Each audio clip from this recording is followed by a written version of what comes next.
Okay, Rise Builders, you see the title of this discussion we are about to have. So let's not delay. Let's get right into it. Looking at James 1:22, the NIV version, it reads, "Do not merely listen to the words and so deceive yourselves.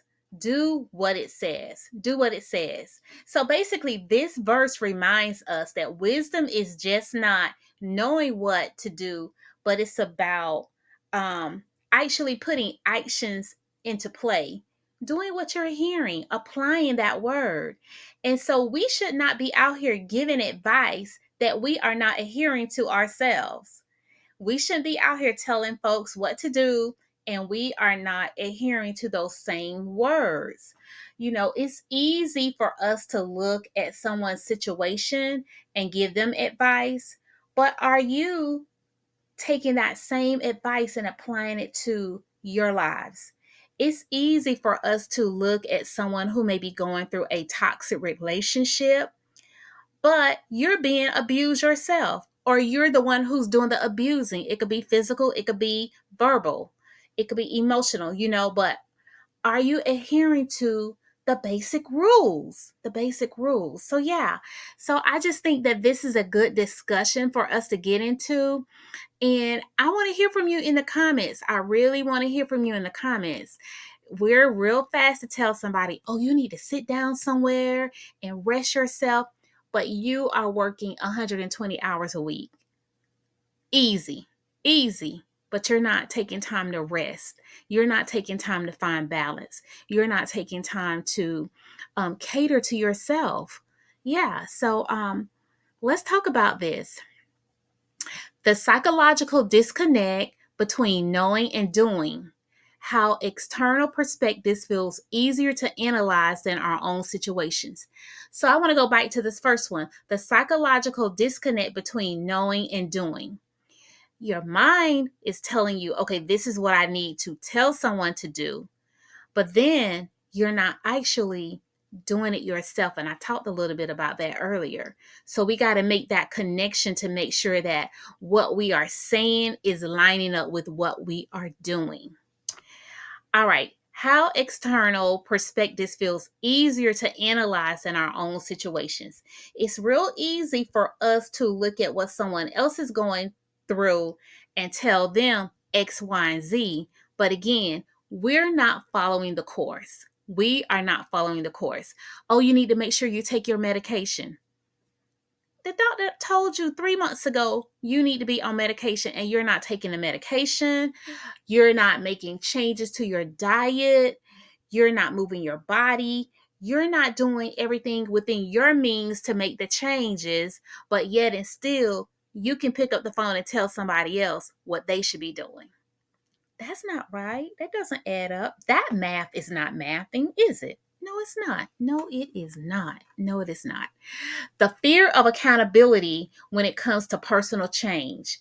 The fear of accountability when it comes to personal change. We have that fear factor that's right there. I know I need to change.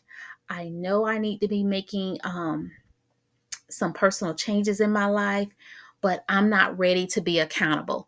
You go and you sign up for the gym. Oh, it's $15 a month. This is a great price. I'm going to go to the gym.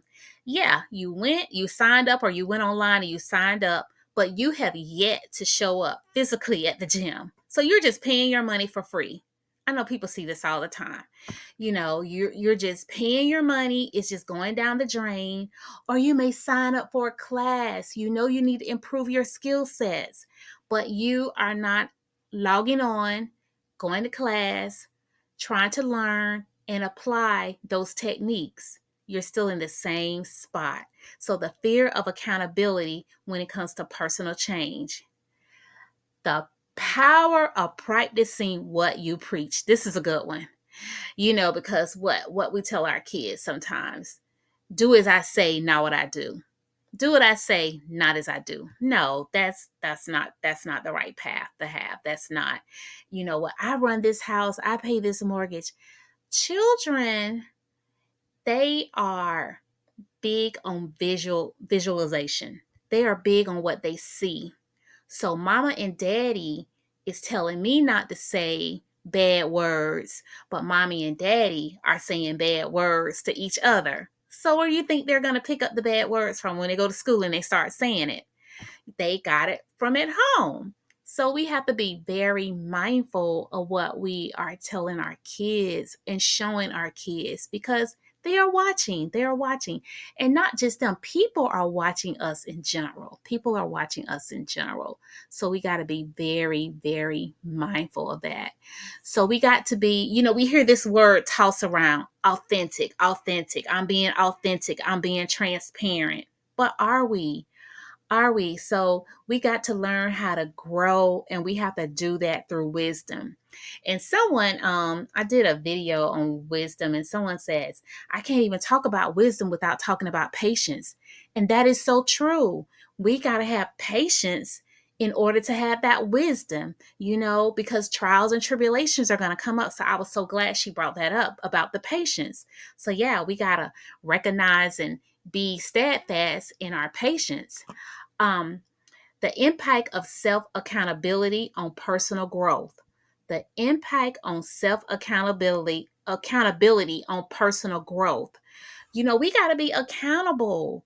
You know, um, we talk about how we want to go further in life, whether it be in our careers, in our relationships, even in our spiritual growth. But we got to show up and we got to be accountable.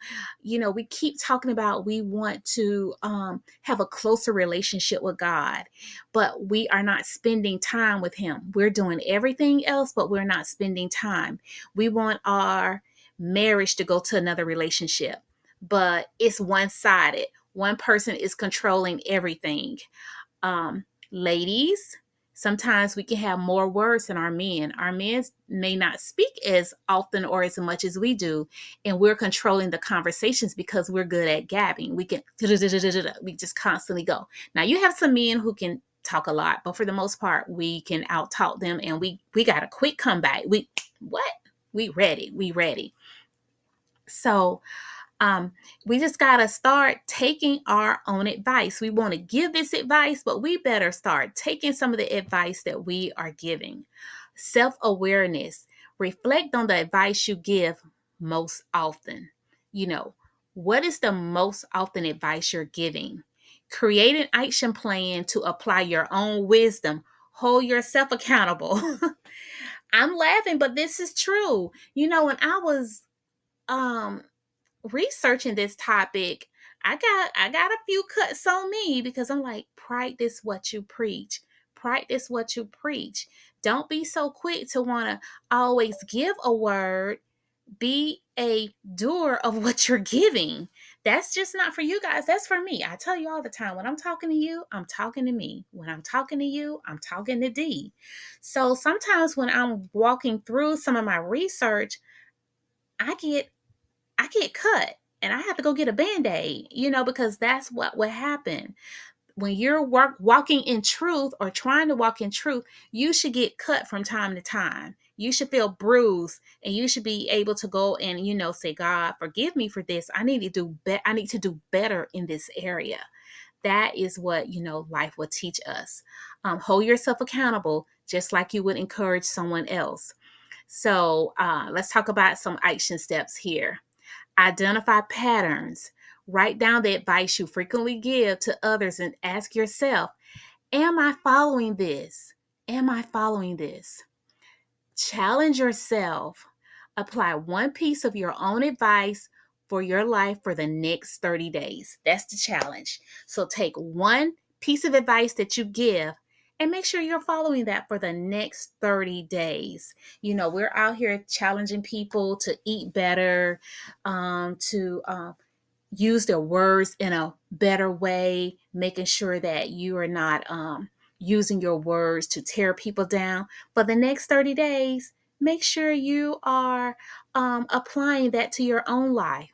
You're applying that to your own life. Find a mentor or a friend or a coach to help you stay on track.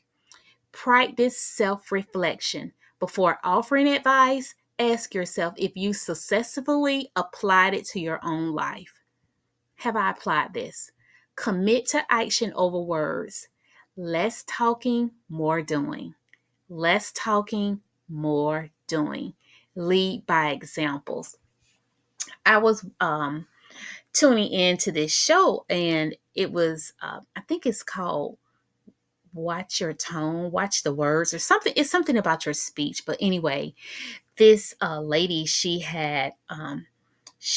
was going to her husband when he would come home from work, and she wasn't understanding. He wasn't at home a lot. He was working, and she found herself complaining. And he was like, "You're always complaining about me being away at work, but I have provided this life for you, and you love this life, but yet you're fussing at me about not spending more time with you. I have to go to work in order to afford you this lifestyle." Well, she started praying like, "Lord, take it all away because I want more time." And I was thinking to myself, no, Lord, give us a balance here, God. I'm not saying take it away, Lord, but give me a balance so I can understand, what my husband is doing when he's away at work. Make sure that he goes in and he's able to do what he needs to do in a timely fashion so he can come home and we can be together as one, not take it all away. So we have to be careful with what we pray or how we pray. But I knew where the movie was going with this. It was just a way of sometimes that we can nag our spouse, our loved ones, when we're not getting what we need. And they ended up, talking together, but he had some work he needed to do on his end as well. He had some work he needed to do on his end as well. I haven't finished the movie. I just kind of started browsing at it a little bit, but I'm gonna go back because it kind of piqued my interest. It did pique my interest. What is one piece of advice you often give to others but struggle to follow yourself? This is a question for you guys.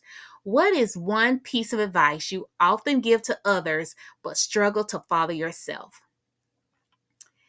If you fully apply your own wisdom to your life, how different would things look for you right now? I like that one. If you fully applied your own wisdom to your life, how different would things look right now? So yeah, um, this is just quiet time you can have, with yourself. Write these questions down and just think on them. And again, I want to hear from you guys in the comments. So it's time to stop being just a wise advisor and start being a wise doer. The best way to inspire change in others is to show them what it looks like. Let's challenge ourselves to walk the talk, practice what we preach, and live the wisdom we often share. I just think that is a perfect way for us to start this week. We're not just going to be talkers, we are going to be doers. And until next time, continue to grow and glow in the Lord.